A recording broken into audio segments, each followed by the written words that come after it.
வணக்கம். இது அரண்சை. நான் தேவா பாஸ்கர். இன்றைய நேர்காணலில் நாம் தமிழர் கட்சியினுடைய முன்னாள் நிர்வாகி திரு வேங்கை பிரபாகரன் அவர்கள். வணக்கம்.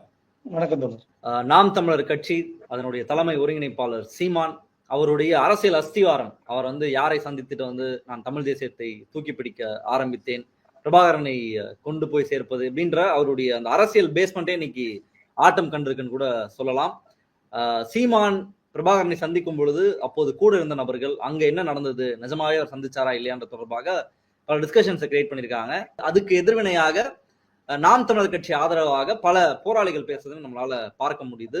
அவர்கள் யார், அவருடைய பின்னணி என்ன அப்படின்றத பேசுறதுதான் இந்த வீடியோ. அதுக்கு முன்னாடி முதல்ல நீங்க எல்லாம் நாம் தமிழர் கட்சியில போய் சேர்ந்தது இந்த தமிழ் தேசிய உணர்வு, ஈழ ஆதரவு அப்படின்ற அடிப்படையில தான். அப்படி இருக்கும் பட்சத்துல அவர் போய் சந்திச்சது அப்படின்றதே ஒரு போலியாக மிகைப்படுத்தப்பட்ட ஒன்றாக இருக்கிறது அப்படின்றத அது கூட இருந்த நபர்கள், அந்த போட்டோ எடிட் பண்ண சங்ககிரி ராஜ்குமார், அதற்கப்புறம் எல்லாளன் நடவடிக்கை திரைப்படத்தை ஒளிப்பதிவு செய்த சந்தோஷ் அவர்கள், அதற்கப்புறம் அந்த ஷூட்டிங் ஸ்பாட்டா இருந்துதான் அந்த கன்னை யூஸ் பண்ணாருன்னு சொல்லிட்டு அந்த ஸ்டில் போட்டோகிராஃபர் அமர்தாஸ் அவர்கள், இப்படி பலரும் பேசுறத பார்க்கும் பொழுது உங்களுடைய எண்ணம் அப்படின்றது என்னவாக இருந்தது? முதல்ல இப்படிப்பட்ட ஆளு பின்னாடி போய் இருந்திருக்கமேன்றது ரொம்ப வேதனையா இருந்துச்சு. எனக்கு 2020லயே ஒரு தலைவரை சந்திக்கலன்றது தெரியும். இப்ப இவங்க மாத்தி மாத்தி சொல்றதுக்குள்ளாமே ஆளுக்கு ஒண்ணு சொல்றா பாருங்க. சில பேரு போனாங்க, 8 நிமிஷம் போனாங்க, 10 நிமிஷம் சந்திச்சாங்க, சந்திக்கல அப்படின்ற போது என்னையை பொறுத்தவரை 2020க்கு அங்கிட்டு நான் ஒரு போராளிகிட்ட பேசும்போது தலைவர் கூட பாதுகாப்புல இருந்தவர், அவர் பேர் கதிர், எல்லாத்துக்கும் தெரியும். அவர் நிறைய இதுகள்ல ஒளிதான் பேசியிருக்காரு, நேரடி முகத்துல வந்ததில்லை அவரு. அவர் சொல்லும் போது தலைவர், ஏன்னா அவர் தலைவரை சந்திக்கிறாங்கன்னா அவங்களோட அனுமதி இல்லாம, என்ன தலைவர் நினைச்ச நேரத்துல போய் தளபதியிலே சந்திக்க முடியாது. தலைவர் எங்க இருப்பாருன்றது ஒரு 2-3 மணி நேரம் கொண்டு போய் இடத்த மாத்திக்கிட்டே இருப்பாங்க. எப்பன்னா 2007ல இருந்தே அதோட நிலையை மாறிடுச்சு. இவர் போய் சந்திச்சது 2008ன்னு சொல்றாங்கல்ல. அப்படின்ற முதல் தலைவர் 2007க்கு அங்கிட்டே எல்லா நாடுகளும் சேர்ந்து, ஏன்னா இந்த அமெரிக்கா ரேட்டே அந்த தாக்குதல்ல அதுக்கு அங்கிட்டு விடுதலை புலிகளை ஒழிக்கணும், விடுதலை புலிகள் இருக்கக்கூடாது அப்படின்ற மாதிரி சர்வதேச நாடுகள் எல்லாம் சேர்ந்து இதை காரணமா காட்டி இதை ஒழிச்சிடணும் சொல்லி சிங்கள அரசு இதுக்குள்ள முயற்சிகள் எடுத்துச்சு. இது தலைவருக்கு இது தெரிய வருது. அப்படின்ற போதே 2007ல இருந்தே தலைவர் நிலையான ஒரு இடத்துல இருந்ததில்லை. இருக்கிற இடத்துக்கு தளபதிகளுக்கே தெரியாது. தலைவர் கடைசியா 2007லயே இந்த மயிலும் சொல்ற பத்தியில காரு ஜீப் இதுகள்லயே போறதில்லை. ஏன்னா அவங்க எந்த ஒரு இரும்பு ஜீப்ல போய்க்கிருந்தா கூட திடீர்னு ரேடார்ல வெளியே பார்த்து உடனே குண்டு போட்டு அந்த ஜீப் ஒண்ணு மூலமா அந்த ஒரு குண்டு போட்டாங்கன்னா கேணி அளவு பள்ளமாயிருமா. அப்படின்ற போது தலைவர் பாதுகாப்பு கருதி தலைவரை யாருமே சந்திக்கல. இவர் போய் சொன்னதுக்குள்ள நாங்க சந்திச்சோம்ன்றத நாங்களா நம்பிட்டோம். இங்க இருக்கவங்க சொல்றாங்கல்ல, ஏன்னா அவங்க போய் இவங்களுக்கு எப்படி தெரியும், அண்ணன் இப்ப குளத்திருமணி ஐயா எல்லாம் சொல்றாரு, அண்ணன் வன்னியரசு எல்லாம் சொல்றாங்கன்னா இவர்கிட்ட இவங்க சொல்லியிருப்பாங்க. அந்த படக்குழுக்குள்ள போயிருந்தாங்கல்ல, நாங்க போனோம், எல்லாம் சந்திக்க முடியலன்னா அசிங்கமா இருக்குன்றக்காண்டி சந்திச்சோம்ன்ற. நீ சந்திச்சிருந்தாருன்னா உண்மையிலே புகைப்படம் வந்திருக்கும். ஏன்னா 2008 மாவீர திருநாள் வரவே அது ஒளிவெச்சுன்னு ஒரு இதுல மாதம் இந்த மாதம் யாரை சந்திச்சிருக்காங்க, எந்த நடவடிக்கை எடுத்திருக்காங்கன்றது எல்லாருமே அவங்க, ஏன்னா அதுக்கடுத்து ஆவணப்படுத்தணும்ன்றக்காண்டி எல்லாத்தையுமே அவங்களோட இணையதளத்துல ஏத்திடுவாங்க. அப்படின்ற போது 2008 மாவீர திருநாள் உரை வரையுமே ஏற்றப்பட்டிருக்கு. இந்த படம் வெளியே வந்தது கூட, இந்த படம் எடுத்தா பத்தியா அந்த படத்துல கூட யாரு தயாரிப்பாளரு என்ன, அதுல கூட அவர் சீமான் பேர் இல்லை. அப்படின்ற வரும்போது இவர் முழுக்க சந்திச்சிருந்தாருன்னா இவரை பத்தி எழுதியிருப்பாங்க. யார் யார் சந்திச்சது, இத்தனை தேதி சந்திச்சாங்க, இவர் சொல்றாங்கல்ல பிப்ரவரி 10, 11 போனோம், அந்த 20 ஒரு 13 நாள் 16 நாள் சொல்றாங்க. இதையை பொறுத்தவரை அவருக்கு கூட இருந்தவங்களுக்கு தெரியும்ல தலைவரை சந்திச்சாங்களான்றது நான் சொல்ல முடியாது. எவிடன்ஸோட அமரதாஸ் சந்தோஷ் எல்லாம் பேசுறாங்க, என்ன நடந்ததுன்றத சொல்றாங்க. அந்த ஷூட்டிங் ஸ்பாட்ல இருந்த தெர்மோகால் எல்லாம் காமிக்கிறாங்க. அதை எப்படி அவருக்கு ஈழத்துக்கே சீமானே போலேன்னு சொல்லல, அவர் போனது அந்த படப்பிடிப்புக்கு போனது. அதுல அவரே சொல்றாருல, புகைப்படம் துப்பாக்கியை பார்த்தவனையே அந்த ஆயுதத்தை பார்த்தவனே என்னை வச்சு ஒரு புகைப்படம் எடுங்கன்னு சொல்லி அவராதான் தூக்கிட்டு, நீங்க கூட போனதுல கேட்டிய அவன் தம்பி இடுமான காட்டி கூட ஒரு 4-5 படத்தை வெளியிட்டு இருக்கான், அங்க ஒரு பயிற்சி எடுத்த மாதிரி அப்படின்னு சொல்லும் போது நான் அப்பயே சொல்லியிருந்தேன், பயிற்சி எடுத்துருக்கெல்லாம் வாய்ப்பு இல்ல அங்கட இருந்தவங்க. ஏன்னா இப்ப காவல்துறை தமிழ்நாட்டுக்குள்ள எல்லா இடத்துலயுமே இருக்கும், எஸ்பி எல்லா இடத்துலயும் இருக்க மாட்டாரு, ஆனா காவல்துறை எல்லா இடத்துலயுமே இருக்கும். அந்த ஒரு இடத்துல போயிட்டு அவங்க அது உங்களுக்கு அந்த நாடு ஒரு சண்டை நடந்துருக்க இடத்துல அங்க எல்லா இடத்துலயுமே விடுதலை புலிகள் இருப்பாங்க. அப்படின்னு போய் இவங்க படம் எடுக்கிற போது இவங்களுக்குமே பாதுகாப்பா இருப்பாங்க. அங்கே வாங்கின துப்பாக்கி எடுத்ததே ஒரு புகைப்படம் எடுத்திருக்காரு தவிர, ஏன்னா அவங்களே சொல்றாங்க ஒரு குண்டு கூட சும்மால ஒரு இடத்துல சுட முடியாது. ஏன்னா இவருக்கெல்லாம் இவருக்கு என்ன தெரியும், பட கதை எழுதுவாரு, ஒரு இப்ப சொல்ற மாதிரி இட்லி கதை ஆம கதைன்னு சொல்லி ஒரு சின்ன குறிப்பா நீங்க ஒரு குறிப்பு கொடுத்தா கூட அதுக்கு ஒரு கதை சொல்லிடுவாரு. அண்ணன் இன்னைக்கு திருமாவளவன் இதை கூட பார்த்தேன், ஏதோ ஒரு இதுல பார்த்தேன். அவரோட சொல்லியிருக்காரு, எனக்கு ஆமைக்கறி இட்லி கறி கதை சொல்ல தெரியாது, நான் ஒன்னும் இயக்குனர் இல்ல அப்படின்னு இருப்பாரு. ஏன்னா அவங்களெல்லாம் கூப்பிட்டு போய் தலைவர் சந்திச்சது உண்மை, அவங்களே சொல்லியிருப்பாங்க. அங்க அந்த இடத்துல போர் நடக்கல, அப்பெல்லாம் அமைதி பேச்சுவார்த்தை நடக்கும் போது அண்ணன் திருமாவளவன் எல்லாம் போய் சந்திச்சாங்க. ஐயா வைகோ எல்லாம் அதுக்கு முன்னாடி போனாங்க, இருந்தாங்க உண்டாது, எல்லாத்துலயுமே இருக்கும். சீமான் போயிருந்தாருன்னா நீங்க இவ்வளவு எல்லாம் பேசுறாருல, என் உயிர் தலைவர் பிரபாகரன் எனக்கு தலைவன் சொல்றாருல, அப்ப எதுலயாவது ஒரு புகைப்படத்தை ஏதாவது சொல்லி பேசியிருப்பார்ல, இல்ல பொய் சொன்ன மேல வழக்கு தொடுத்திருப்பாங்கல்ல நேரம்.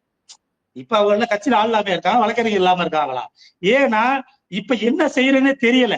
ஆனா இவங்களுக்கு முட்டு கொடுக்கறதுக்கு இவங்களோட தொடர்பு இருந்தாங்கல்ல, இவ்வளவு நாள் நாங்க பார்த்தோம் கொண்டோம்னு. நீங்க வெளிநாட்டுகள்ல இருந்து எல்லாரும் ஈழத்தமிழர் பேசுறவங்களா போராளிகள் இல்ல. இப்போ சந்தோஷ் அமரதாஸ்லாம் பேசுறாங்க, அவங்க களத்துல இருந்திருக்காங்க, நேர்காணல் கொடுக்குறாங்க, எல்லாத்தையும் அம்பலப்படுத்துறாங்க. அப்படி இருக்கும் பட்சத்துல இப்போ உடனடியாக நாம் தமிழர் கட்சிக்கு ஆதரவாக, சீமானுக்கு ஆதரவாக பலரும் வந்து பேசுறத பார்க்க முடியுது. ஒருத்தர் பாலாமாஸ்டர், ஒருத்தர் தெரியாம இருந்துச்சு முட்டு கொடுத்தோம். அவங்க எல்லாம் எப்படி முட்டு கொடுத்தாரன்றது, அவங்க எல்லாம் உண்மையான போராளிகளான்றது எங்களுக்கே கேள்விக்குறியா இருக்கு. ஏன்னா தலைவரை நேசிக்கிறவர் தலைவன் ஒழுக்கத்தோட உள்ளவர். தலைவர் ஒழுக்கம் இல்லாதவர்.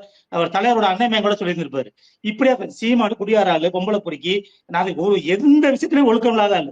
இப்படியே அந்த ஆளுக்கு எப்படி தலைவர் சந்திப்பாரு? தலைவர் அவரை பார்த்தாரு கொண்டாருன்னு சொல்றாங்கன்னா இவங்க மேலேயே ஒரு கேள்வி வருது. ஏன்னா இந்த 2007 நான் சொல்றேன் இல்ல, போர் பின்னடைவுக்கு ஒரு கட்டத்துக்கு மேல இருக்கும் போதே நீங்க சில பேர் எல்லாம் போறவங்க வெளிநாட்டு தப்பிச்சு போறவங்க போயிட்டா. இப்ப இவங்க எல்லாம் அப்பயே போனவங்கள கூட இருப்பான். அவங்க அந்த போர்க்களத்துல இல்ல, அவங்க எல்லாம் விடுதலை புலிகளா இல்லைன்னு நான் சொல்ல வரல. ஆனா இவங்க பேசுறத பார்த்தா அப்படியாதான் இருக்கும். ஏன்னா அந்த இதுல இருந்திருப்பாங்க. சில பேரு இதுக்கு மேல நீ தாக்கு பிடிக்க முடியாது. இப்ப கருணால காட்டி கொடுத்துட்டு எப்படி போனாப்ல, கருணாவோட உலகத்துல கூப்பிட்டு பேசி நீங்க பிரபாகரனோட பெரிய ஆளு அப்படி இப்படி பேசினோட கருணா அங்க உள்ள சிங்களத்துக்கே கொண்டு ராணுவத்தை கொண்டு ஆயுதங்களை புடைச்சு இன்னைக்கு அவர் எம்பி பதவி வாங்கிக்கிட்டு கொஞ்ச நாள் இருக்கலையா? ஆனா இன்னைக்கு துரோகி கருணான்றது என்னை கேட்டா கருணா கூட தலைவரை கொச்சப்படுத்தினது இல்ல இந்த அளவுக்கு. இட்லி கறி சாப்பிடுவார், ஆமக்கறி சாப்பிடுவான், இதை சாப்பிடுவோம். அங்க ஆமைன்றது தடை பண்ணது. அதை போய் தலைவர் இங்க வச்சு சாப்பிட்டு கொடுத்தாண்டு எவ்வளவு கொச்சப்படுத்துறாருன்னா, இவர் சீமான் தரங்கட்ட ஆள் தெரிஞ்சு இவருக்கு எப்படி அவர் ஆதரவு கொடுக்குறான்னு எனக்கு தெரியல. இப்ப நான் சொல்றேனே, கதிரன்றவர் அவர் கூட இருந்தவர், அவருக்கெல்லாம் ஒருத்த காலில் அடிபட்டு நம்ம கோடாலியை வச்சு குழந்தாயிட்டு இருக்கும். கதிர் என்ன சொல்றாரு? அவர் சந்திக்கவே இல்லை எங்களை மீறி. அது சொல்ற தலைவர் அவ்வளவு சீக்கிரம் இவங்களா போய் சந்திக்க முடியாதுன்றாங்க. சந்தோஷ் அவரை பார்த்தாரு, அந்த போட்டோ என்கிட்டயே இருக்கு, அதை நான் ரிலீஸ் பண்றேன், இப்ப இருக்கிற போட்டோ எடிட் பண்ணதுன்றத சந்தோஷ் உறுதிப்படுத்துறாரு. நீங்க சொன்னீங்கன்னா அந்த படத்தை விடுங்க, இவ்வளவு பிரச்சனை வந்துருச்சுல. உங்களோட படம் இருக்கிற படம் விட வேண்டியதானே? படம்னு ஒண்ணு இல்லவே இல்லை, நீங்க சந்திச்சாதானே படம் எடுப்பீங்க. என்னை கேட்டா அந்த படமே ஒரு போலியாதான் இருக்கும். வீடு எடுத்தாலுமே சந்திக்காத மனிதனை எப்படி நீங்க படம் எடுப்பீங்க? நான் சொல்றேன், தலைவர் பாதுகாப்புல கூட இருந்தவர். அவருக்கு மூஞ்சியெல்லாம் சிதைக்கப்பட்டு, ஏற்கனவே ஒரு தாக்குதல்ல மூஞ்சியெல்லாம் சிதைக்கப்பட்டு இங்க முன்னாடி 2005 என்னமோ நினைக்கிறேன். அப்பயே அந்த காலத்திலே அவங்களுக்கு மூஞ்சியெல்லாம் பிளாஸ்டிக் இது செஞ்சு அவர் திருப்பி களத்துல தலைவர் கூட இருந்தாங்க. அதுக்கு அங்கிட்டு குண்டடிப்பட்டு காலில் இவங்க பேசுறவங்க புள்ள அவங்க மூஞ்சியில பாத்தீங்களா? யாருக்காவது காயம் இருக்கா? தலைவர் அவர் சுட்டுக்கிட்ட அன்னைக்கு அதை நடந்து வரும்போது கீழே பேர் பிணக்குயிலா கடந்திருக்கு. அதுல சில பேர் உயிரோடயே இருந்திருக்காங்க. அவங்கள எங்கன பார்த்தாலும் துக்குறல். அப்ப தலைவர் நினைக்கிறாருன்னா இதுக்கு மேல நம்ம தேடப்படுற மாதிரி தலைவர் நினைச்சா தப்பிச்சிருந்திருக்கலாம். தப்பிக்க சொன்னா இருந்தாலும் நான் தலைவர் அவர் அங்க தப்பிச்சிருந்தாருன்னா இன்னும் இருக்க மக்கள் எல்லாத்தையும் கொண்டிருப்பாங்க சிங்களம். ஏன்னா தலைவர் சிங்கள மக்களை கூட எதிரியா நினைக்கல, சிங்கள ராணுவத்தை மட்டும்தான். ராணுவம் மட்டும்தான் எதிரி. மத்த அந்த மக்கள் மதுரை கொண்டு போடுறது, பள்ளிக்கூடத்துல கொண்டு போடுறது தலைவர் அதை செஞ்சதே இல்லை. அப்படி எல்லா பக்கமும் ஒரு 1,00,000 பேர் சேர்ந்து கத்தினா எப்படி இருக்கும்? அந்த குரலம் கேட்க முடியாது, காதை அடைக்கிற அளவுக்கு அப்படி இருக்குமா? இவர் சூசையனை குரல் பதிவு சொல்றாங்கல்ல, அப்படி எல்லாம் அந்த சட்டத்துல ஒரு நிமிஷத்துல குண்டு விழாத இடங்களே இருக்காதுன்றாங்க. அந்த டயத்துல உங்களுக்கு குண்டு விழா சத்தம் இல்லாம ஒரு இடத்துல எங்க போய் கேட்க முடியும்? அதே மாதிரி சேட்டலைட் மூலியமா போன்ல எல்லாம் அலைபேசி எல்லாம் பேச முடியாது. எல்லாமே முழுக்க போலி. இவங்க சொல்றாங்கல்ல சூசையனை பேசினது எல்லாமே திட்டமிட்டு. இது இவரை இன்னைக்கு பாருங்க, இன்னைக்கு இவர் யாரை ஆதரிக்கிறாரு? கட்சி ராஜா அறிஞர்ன்றாரு, ரங்கராஜ் பாண்டே அறிஞர்ன்றாரு. அப்புறம் இவரோட சந்தேகம் எங்க வருது? அப்ப காங்கிரஸ் இருக்கும் போதே முழுக்க பிஜேபி அன்னைக்கு எதிர்கட்சியா இருந்தாலும் கூட உனக்கு நாங்க சப்போர்ட் பண்றோம். ஏன்னா அடுத்தவங்க வரப்போறோம் தெரியும் போதே இவங்க ஆடிட்டர் குருமூர்த்தியே ஒரு ஷோ போய் தானே ஒரு ஆதித்தலை பத்தி நாம் தமிழர் கட்சி வாங்கி கொடுத்தோம்னு இப்ப எல்லாத்துலயும் வருது. நீ நேரடியா பேசி அங்கே போய் சொல்லு, யார் உனக்கு சொல்றாங்களோ அவன் மேல வழக்கு போடு. ஏங்க எப்படி கொடுத்தானா, எப்படி கட்சி வாங்கன்னு சொல்லு, வெளிப்படையா சொல்லு. நேரம் சந்திச்சு எப்படித்தான் போய் வாங்கணும்னு சொல்லு. அந்த களத்துல நின்றவங்களுக்கு சாவம்னு தெரியும். ஏன்னா எப்பயுமே கழுத்துல சைனோட போட்டு எல்லாரும் ஒரு சைனோடு வச்சிருக்காங்கன்னா தலைவர் 2 சைனோடு. இதை வைகோ அவர்கள் போயிருக்கும் போது கூட சைனோட கொடுத்ததே வச்சுட்டா அப்புறம் கலாட்டிக்கிட்டோம்னு சொல்லி கூட கேள்விப்பட்டு. ஏன்னா முழுக்க முழுக்க யாரும் எதிரிட்ட மாட்டிடக்கூடாதுன்றத தெளிவா இருப்பாங்க. இப்ப தலைவரோட அண்ணமையனை இவர் எப்படி பேசியிருக்காரு, அந்த வார்த்தையை சொல்றது கூட கூசு. அவர் என்ன கேட்டாரு, விடுங்க அண்ணமையன் தெரியல, அவர் எதை சொல்லிட்டு போறாரு அப்படின்னு கடந்து போவாரா? ஒரு தவறான வார்த்தை. அந்த கேள்வி கேட்கிற நெறியாளர், கேள்வி கேட்கிற ஒரு பெண்ணு, உங்க கூட கட்சிக்காரர் 100 பெண்கள் இருக்காங்க, பெண்களை வச்சுக்கிட்டு அவங்க அக்கா தங்கச்சிகளை வச்சுக்கிட்டு பேசுவீங்களா? நீங்க நோத்தனமானு பேசுவீங்களா? அந்த கெட்ட வார்த்தையெல்லாம் பேசுவீங்களா? இவர் என்ன மனநிலை? இப்ப நேத்து போய் கூட்டத்துல என்ன பேசியிருக்காரு இவரு, எனக்கு தலைவர் ஆயுதம் கொடுத்திருக்காரு, நான் வச்சு நீங்க வெறும் பெரியார்லாம் வெங்காயம், நான் வெடிகுண்டு, நான் வீசினா ஒண்ணுமில்லா பெரியனா, இவ்வளவுலாம் பேசிட்டு நேரம் இங்க உள்துறை கைது பண்ணாம இருக்குமா? இந்தியா யாராவது ஒருத்தர் பேசினாங்கன்னா உளவுத்துறை ரிப்போர்ட் கொடுத்து கைது பண்ணுமா பண்ண மாட்டோமா? தேசிய பாதுகாப்பு சட்டம் போட்டு கைது பண்ணாம இருக்க ஒரே ஆளு இந்த சங்கி சீமான் மட்டும்தான். ஏன்னா இவரோட அஜெண்டா என்னன்னா, இங்க திராவிட கட்சிகளை ஒழிக்கணும், திராவிட சித்தாந்தத்தை ஒழிக்கணும். கட்சின்றது நீங்க திமுக அதிமுக பேசிட்டு போங்க, திராவிட யாரா இன்னைக்கு திராவிட எல்லா கட்சியிலுமே நெருக்கி எல்லாருமே திராவிடத்தை இருக்கிறாங்க, பெரியார ஏத்துக்கிறாங்க. அப்படின்ற போது பெரியார்ன்ற பிம்பத்தை உடைக்கணும். அதுக்கு உள்ள வந்தவன இவரை பத்தி நிறைய கேள்வி வந்தவன இப்ப எல்லா போராளிகளையும் இன்னொன்னு நினைச்சுக்கங்க, விடுதலை புலிகள் தலைவர் கூட இருந்தவங்க யாரும் முகத்தை அவ்வளவு சீக்கிரம் காட்ட மாட்டாங்க. இப்ப நான் பேசுறேன், எனக்கு அதுல எனக்கே முகம் காட்டியிருக்காரா? அவரோட குரல் வந்திருக்கும். அவர் ஜெனிவாலதான் இருக்காரு. இது அவரெல்லாம் 14 வயசுல அங்க போய் இருந்து ஆயுதத்தை தலை கொடுக்கல. 18 வயசுக்கு மேலேயே இவங்களை படிக்க சொல்லி இருந்திருக்காங்க. படிக்கலாம் வேணாம் அப்படி என்னோட, ஏன்னா அங்க கற்பழிப்புகள் இதெல்லாம் நடக்கும், மைண்ட்ல நடக்கும் போது நாங்க களத்துக்குதே வந்திருக்க 18 வயசு ஆனவன தான் அது களத்திலேயே விட்டுருக்காரு. ஏன்னா அந்த அளவுக்கு ஒழுக்கத்தை ஒரு சொன்ன கடைபிடிக்கிற ஒரு தலைவர். இவர் ஒழுக்கம் கட்ட பொம்பளை பொறுக்கி இவர் 2008க்கு பின்னாடி இவர் என்ன பண்ணாரு சொல்லுங்க? எப்படியா பண்ண ஒரு போராளி ஈழத்துக்காண்டி இவர் என்ன பண்ணியிருக்காரு? இவர் வன்னியரசனை சிறையில இருந்து உண்ணாவிரதம் இருந்ததுனால நேரடியாக சந்திக்கணும்னு சொல்லி ஈழத்துக்கு போய் சந்திச்சாங்க. வன்னியரசன் சந்திச்சு போய் படம் வந்துச்சு, போனது கொண்டது. வன்னியரசனே அங்க இருக்கிறவங்களோட என்ன சொன்னாங்க, இப்ப சூழ்நிலை மாறுது, நீங்க எல்லாம் போயிருங்கன்னு இருக்காங்க. அப்ப அந்த 2007 கட்டத்திலேயே அதோட சூழ்நிலையே மாறுது. இவங்க முன்னாள் போராளின்னு சொல்லி சும்மா ஆள் கால ஒரு கதை, ஒருத்தர் சந்திச்சாரு, ஒருத்தர் 10 நிமிஷம் சந்திச்சாரு, ஏன்ட்ட புகைப்படம் இருக்கு, எடுத்த நிறுவி என்னைய பொறுத்தவரை நான் வந்து சொல்றதே பொய்ன்னு சொல்றேன். இதோட மட்டும் நிக்கல, சீமான் வந்து ஒரு விஷயத்த வந்து இங்க பரப்புரை செய்யறாருல, நானும் பிரபாகரனும் எவ்வளவு நெருக்கமான நபர்கள், எனக்கு துப்பாக்கி பயிற்சி சொல்லி கொடுத்தாரு, நீங்க சொன்ன மாதிரி பீச்ல நாங்க நடந்தோம், தம்பியை கவனிக்கிறது தான் முதல் வேலை, தம்பிக்காக மான சொல்றதுன்ற லெவல்ல இவருக்கு அவ்வளவு அந்யோன்யமாக பிரபாகரன் சீமானோட இருந்தாருன்றத அதை வந்து அவங்க ஆதரிக்கிற நிலைப்பாடு தான் எடுக்கிறாங்க. அவ்வளவு நெருக்கமாக 2 பேரும் இருந்தாங்க, சீமான் சந்திச்சது உண்மை, 2 பேரும் அவ்வளவு அந்யோன்யமாக 2 பேரும் பேசிட்டு இருந்தாங்க, நான் காஃபி குடிக்கும் போது பார்த்தோம்லாம் வந்து சொல்லிட்டு இருக்காங்க. அப்போ இவங்களுடைய நோக்கம் அப்படின்றது என்ன? இது அவர் சொல்லும் போது சிரிப்பு. ஏன்னா தலைவர் அம்மா அப்பாவை சந்திக்கிறதுக்கே 2 வருடத்துக்கு ஒரு சந்திப்பாரு, குழந்தைகளையே சந்திக்க முடியாது. ஏன்னா அந்நியவர்கள்லாம் குடும்பமே வேற இடத்துலதான் இருப்பாங்க. ஏன்னா தலைவருடைய இடம்ன்றது டக்கு டக்குன்னு மாத்தி போறது. இவர் சொல்ற மாதிரி எல்லாம் முழுக்க பொய் தம்பி. அவர் ஒரு இயக்குனர். அவர் எல்லாருமே இப்ப என்ன சொல்றாங்கன்னா, சீமான்ட்ட ஒண்ணு சொன்னோம்னா, சின்ன ஒரு லைட்டை போட்டோம்னா சீமான அதுக்குள்ள கதைகள் எல்லாம் சொல்லிடுவாரு. எங்களை கதை சொல்லுதானே எங்களை நம்ப வச்சிருக்காரு. அது மேடை நடிகர்.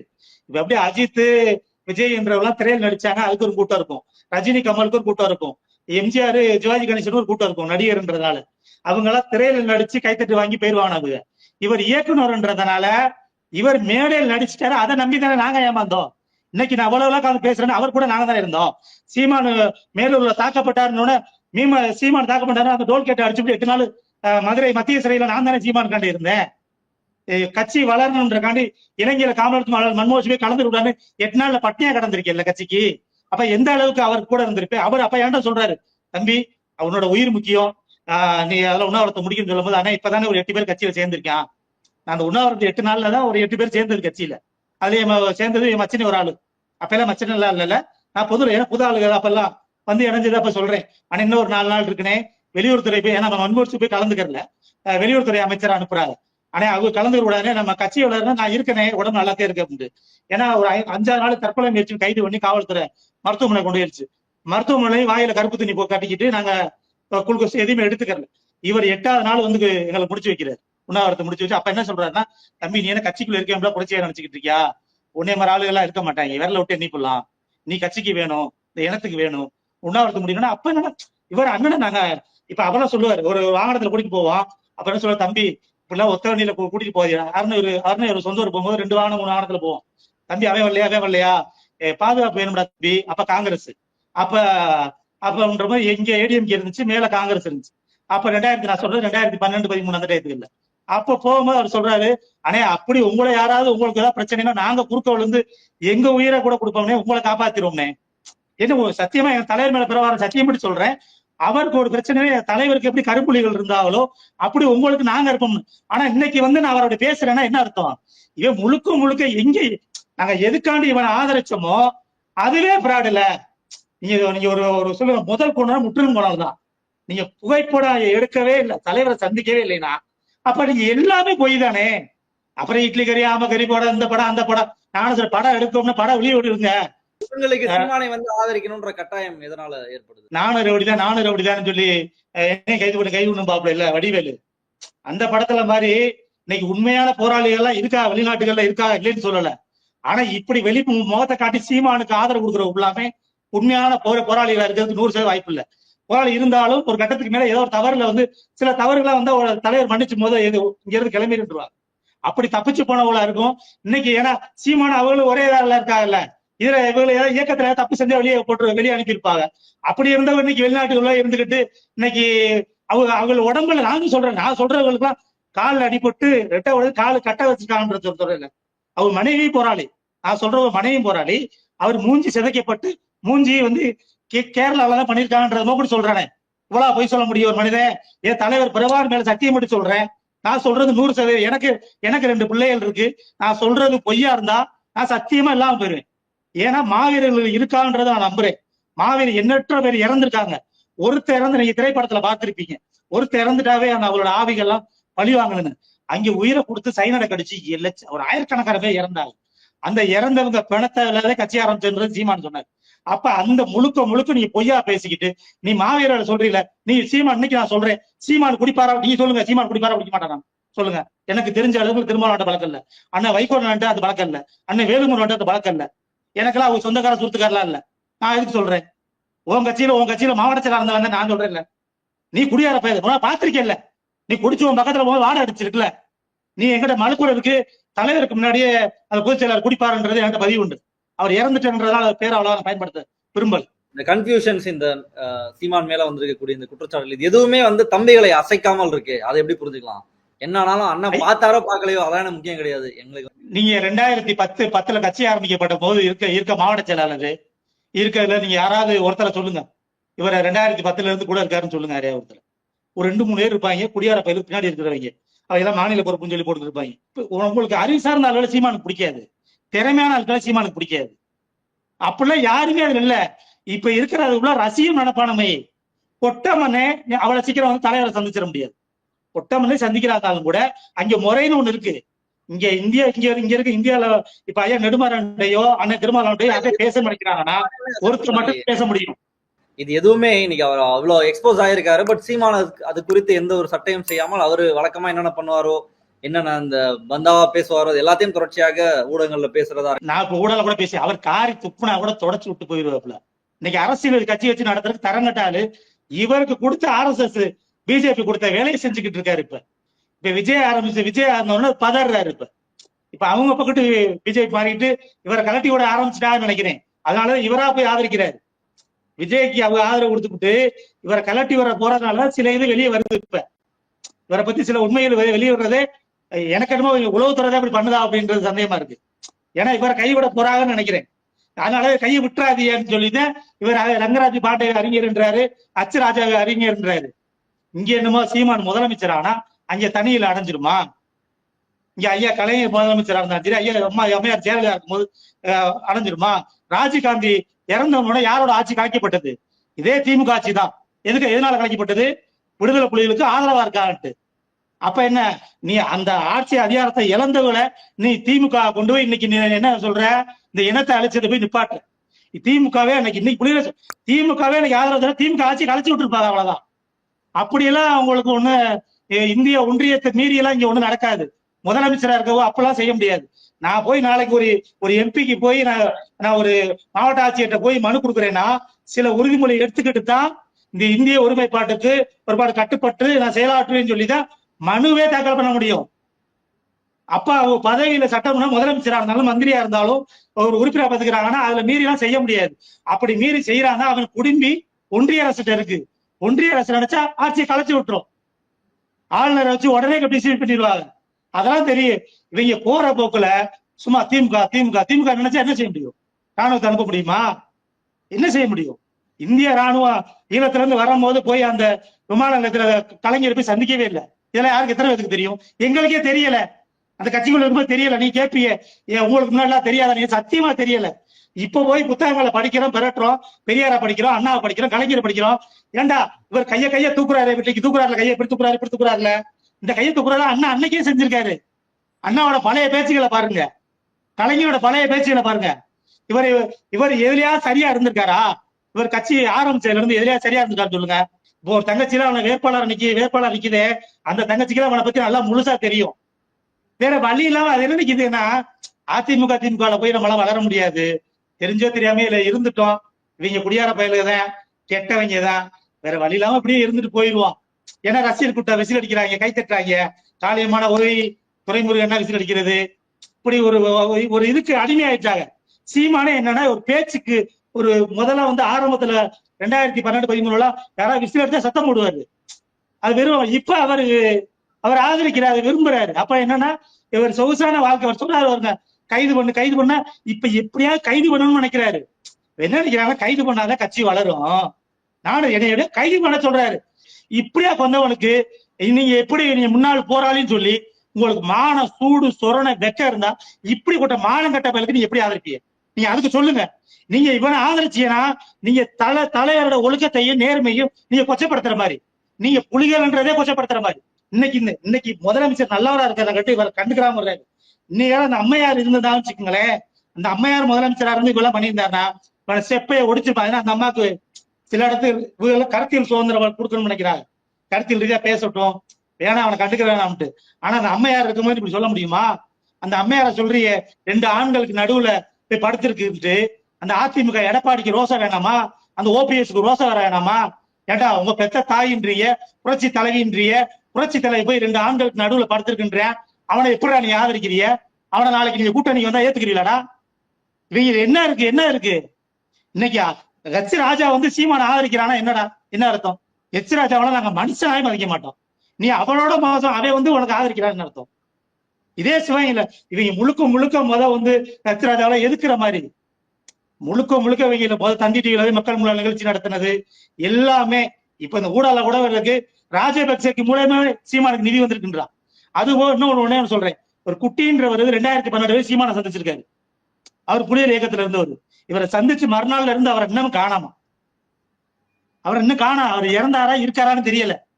நீங்க கல்யாண சுந்தரமா இருக்கட்டும், ராஜீவ்காந்தியா இருக்கட்டும், தஞ்சாவூர் புவன்குமாரா இருக்கட்டும், இன்னைக்கு இருக்க மதுரையில வெற்றி கேள்வி யாரு கேட்பான்னு நினைக்கிறாங்களோ எவ்வளவு எதிர்காலத்துல கேள்வி கேட்பேன். நாளைக்கு நம்மளே செத்து போயிட்டா இந்த நாம் தமிழர் கட்சின்றது நம்ம கொண்டாடிட்டு போனோம்னா இவங்க எல்லாம் கேள்வி கேட்குது. எவே கேள்வி கேட்பானோ, தலைவரை முழுசா நேசிச்சானோ, இந்த இனத்தை நேசிக்கிறானோ அவனை ஃபுல்லா ஓரம் கட்டினாங்க. பிரபாகரன்ற பேரை உச்சரிக்கிறது கூட தகுதி இல்லாத ஆளு, இந்த தரங்கட்ட ஆளு. நான் தரங்கட்ட சங்கி சீமா சொல்றேன், பேரை கூட பயன்படுத்த கூடாது. இன்னைக்கு என் பேரை வேங்கின்ற பேரை பிரபாகரன் சேர்த்து கெஜெட்ல மாத்திருக்கேனா நான் நிஜாம்பா கூட போட மாட்டேன். நீ சத்தியம் மட்டும் சொல்றேன். நீ சத்தியம் பண்றா நாய் பேல குடியார பயன் பொம்பளை பொறுக்கி நீ தலைவர் படத்தை நீ எப்படா பயன்படுத்துவ? நீ வழக்கு போடுறா என் மேல வேணும்னா நான் மாவட்ட செயலாளர் தான்டா. எந்த நீதிமன்றத்துக்கு வேணாலும் கேட்கறேன்டா, நீ வாடா. என்ன இருக்கு உன்னை பேசுற? நீ காசு சம்பாதிச்சு கொள்ளையடிச்சிட்டு போ. ஈழத்தமிழ்கிட்ட எங்கேயுமே காசை வாங்கி கொட்டிட்டு போடா. ஆனா தலைவர் படத்தை வச்சுக்கிட்டு நீ இப்படியே புனிதர் மாதிரி பேசுறியாடா? கடற்கரை கடந்தாரு, இட்லி கறி, ஆமக்கறி, நீ எங்கடா கொண்டு தலைவர் சேர்த்திருக்க?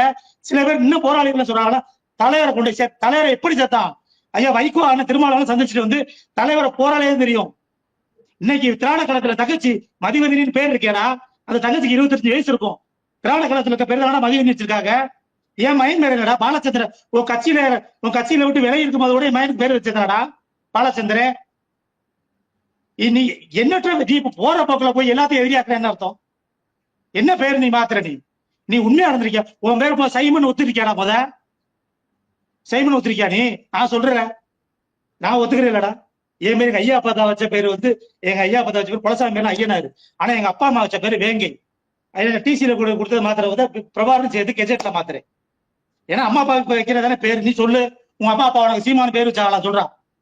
தாய் கூப்பிடணும்டா நீ இப்ப எல்லாத்தையும் புனிதர் கட்டி நீ எந்த வழியில நீ தகுதியா இருந்திருக்க சொல்லு, அதை ஒத்துக்குறியா? உன்னோட பாஸ்போர்ட்ல இருக்கு, அதை ஒத்துக்கிறதுக்கு எனக்கு எதையுமே ஒத்துக்கிற மாட்டேன். பயந்தொழி போய சில தப்பு பண்ணாலும் ஒத்துக்கிறோம்ல. நான் சொல்றேன் இப்ப எனக்கு 2013 மது பழக்கம் என்கிட்ட இருந்துச்சு. இப்ப விட்டு 13 வருஷம் ஆச்சு. என் நிஜாமா கூட போட மாட்டேன். நீ சொல்ற நாய்ப்பையில 2013-14 வரை நீ பாருங்களேன், சீமானோட பழைய பேச்சுல பாருங்க, இட்லி கறி ஆமக்கறி எல்லாம் இருக்காது. அந்த புகைப்படம் மட்டும் தலைவரை சந்திச்சோம்னு இருக்கும். இவ்வளவு கதையெல்லாம் சொல்ல மாட்டேன். இப்ப போய் என்ன தலைவரை போய் சந்திச்சுட்டு வந்த மாதிரி ஊடக புதுசு புதுசா வந்து கதை வர்றேன்.